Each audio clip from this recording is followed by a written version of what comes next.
Welcome back, history enthusiasts. After 2 years of constant losses and defeats on the Eastern Front, in the spring of 1945 the German war machine had finally been broken as the Soviet army is closing in on Berlin from the east and the American and British forces from the west, leading to the inevitable end of Adolf Hitler's Germany. In this video we take a look at the final major offensive of the Second World War.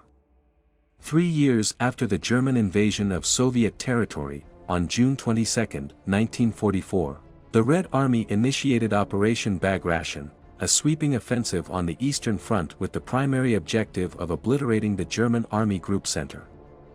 The offensive involved a massive and well-coordinated assault that spanned a vast front, stretching from the Baltic Sea in the north to the Carpathian Mountains in the south. The Red Army, under the command of generals like Georgy Zhukov, employed a combination of strategic encirclements, overwhelming artillery support, and swift infantry movements.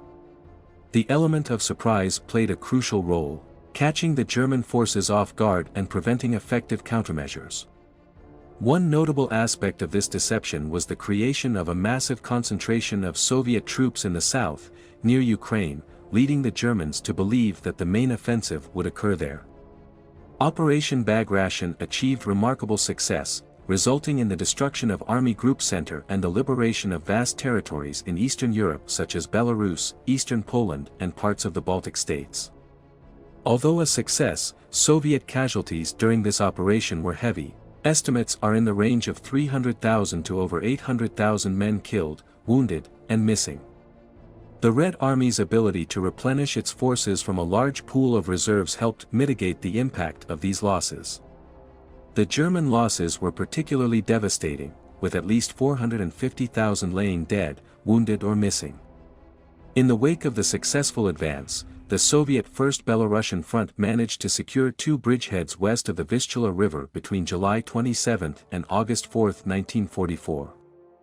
On January 12, 1945, the First Belarusian Front under Marshal Georgy Zhukov and the First Ukrainian Front under Marshal Ivan Konyev launched the Vistula-Oder offensive aimed to push German forces out of Poland and cross the Oder River, bringing the Red Army closer to Berlin.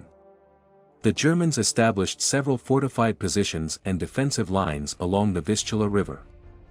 These defenses were manned by a mix of regular German army units, including elements of Army Group A, referred to as Army Group Vistula, as well as various formations, under the command of General Gotthard Heinrici, who just replaced Heinrich Himmler as commander of Army Group A.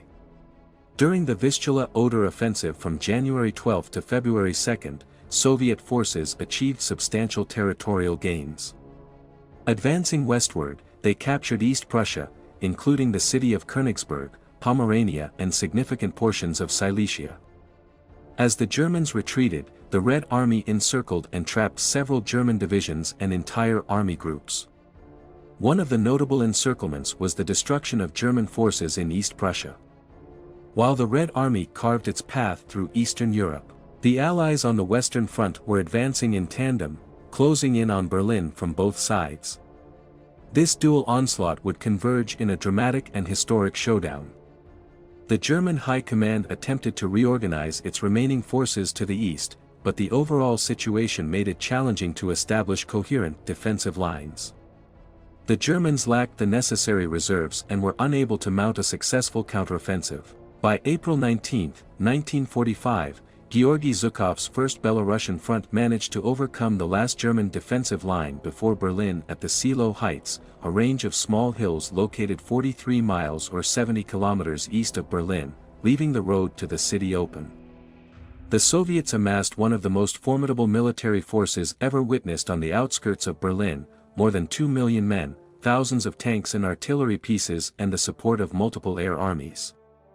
Inside the city, which had endured relentless bombings from the Allies, civilians and refugees found limited protection from approximately 45,000 soldiers, supplemented by the police force, Hitler Youth, and 40,000 Volkssturm militia, comprised of civilian volunteers, including older men and young boys, lacking adequate training and equipment. At this stage the German army is mostly disintegrated. On April 20, Hitler's 56th birthday, Soviet artillery of the First Belarusian Front began shelling Berlin and did not stop until the city surrendered. All Berliners could do was cower in their cellars and hope that the battle will be over soon. During the Battle for Berlin, Stalin encouraged a rivalry between Marshal Georgy Zhukov, commander of the 1st Belarusian Front, and Marshal Ivan Konyev, commander of the 1st Ukrainian Front, in order to force them to produce quick results. In a determined pursuit to claim the honor of seizing Berlin, both marshals were prepared to endure significant losses and cause extensive destruction. The Soviet forces implemented a classic pincer movement, advancing from the north and south to encircle Berlin. Konstantin Rokossovsky's 2nd Belarusian Front advances from the north, while Georgy Zhukov's 1st Belarusian Front is moving against Berlin from the west, and Ivan Konyev's 1st Ukrainian Front advances from the south, squeezing the German defenders. On April 23, Hitler appointed General Helmuth Weidling as the commander of the Berlin defense area.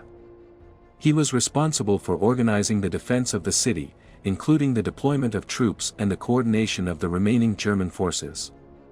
On April 26, Soviet forces complete the encirclement of Berlin, and the final push inside the city is near. Later in the day, General Vasily Chukhov's 8th Guards Army and the 1st Guards Tank Army battled through Berlin's southern suburbs, facing resistance at Tempelhof Airport from the Müncheberg Division. By April 27, the defending divisions, Müncheberg and Nordland, were pushed back by 5 Soviet armies, taking new positions around Hermannplatz. The Soviet advance focused on 3 main axes from the southeast, south, and north, leading to intense street fighting around key locations like the Reichstag and Alexanderplatz. The heaviest clashes involved house-to-house combat, especially at the Maltka Bridge, Alexanderplatz, and the Havel bridges in Spandau. Foreign SS contingents fought fiercely due to ideological motivations and the belief that capture meant certain death. By this time, after years of bombardments and street-to-street fighting, Berlin was a shell of its former glory, and the civilian population endured significant hardship during the battle. Many residents had already fled the city, and those who remained faced constant danger from the fighting, artillery bombardments, and air raids. Essential services were non-existent, and there was a severe shortage of food and basic necessities. On April 29, the Soviet Third Shock Army advanced into the center of Berlin, facing initial challenges due to damaged bridges and lack of artillery support. In the Führerbunker, Hitler signed his last will and testament and married his longtime girlfriend Eva Braun. The Soviets, facing heavy resistance, captured the Gestapo headquarters but were later forced to withdraw. On April 30, overcoming bridging issues, they attacked the Reichstag, eventually entering it on the evening of the same day. The Reichstag, heavily fortified, saw intense room-to-room combat. By May 2, the Red Army controlled the building. The iconic flag-planting photo on the Reichstag's roof, though a reenactment, symbolized Soviet victory in the Battle of Berlin and the Eastern Front. In the initial hours of April 30, General Weidling personally conveyed to Hitler that the defending forces were likely to run out of ammunition overnight. Hitler authorized him to try breaking through the surrounding Red Army lines. On the same day, Adolf Hitler and Eva Braun committed suicide while sheltered in the Führerbunker near the Reich Chancellery. As Hitler ordered, their bodies were taken in the Reich Chancellery garden by SS men and burned with the purpose of not being discovered. On May 2, 1945, Helmuth Weidling, the commander of the Berlin garrison, surrendered the battered city to the Soviet forces. Estimates of Soviet and German casualties during the battle vary, and it's challenging to provide an exact number. However, it is widely acknowledged that the Soviets suffered over 80,000 dead or missing with additional 280,000 wounded, while the Germans lost over 90,000 men. In his last will and testament, Hitler designated Grand Admiral Karl Donitz as his successor, and he became the new head of state and president of Germany. Despite the evident collapse of Nazi Germany after losing Berlin, fighting continued on various fronts as German forces resisted the advancing Allied and Soviet armies. Donitz attempted to negotiate a partial surrender to the Western Allies to allow German forces in the West to surrender while continuing the fight against the Soviets in the East. On May 7, 1945, Germany officially surrendered to the Allied forces on both fronts. The unconditional surrender was signed at General Dwight Eisenhower's headquarters in Reims, France. The surrender took effect on May 8, marking victory in Europe, VE Day. At the end of the war, Berlin and its inhabitants were in a state of profound devastation. The city, heavily bombed throughout the conflict, lay in ruins with numerous historical landmarks and infrastructure severely damaged. The civilian population, facing heavy casualties and displacement, grappled with acute shortages of essential resources like food and fuel. The humanitarian crisis, marked by hunger and suffering, defined the immediate post-war period. Thank you, history enthusiasts, for joining us on this immersive exploration of the final major battle in Europe. If you're hungry for more tales from the past, hit the like button and subscribe to the channel.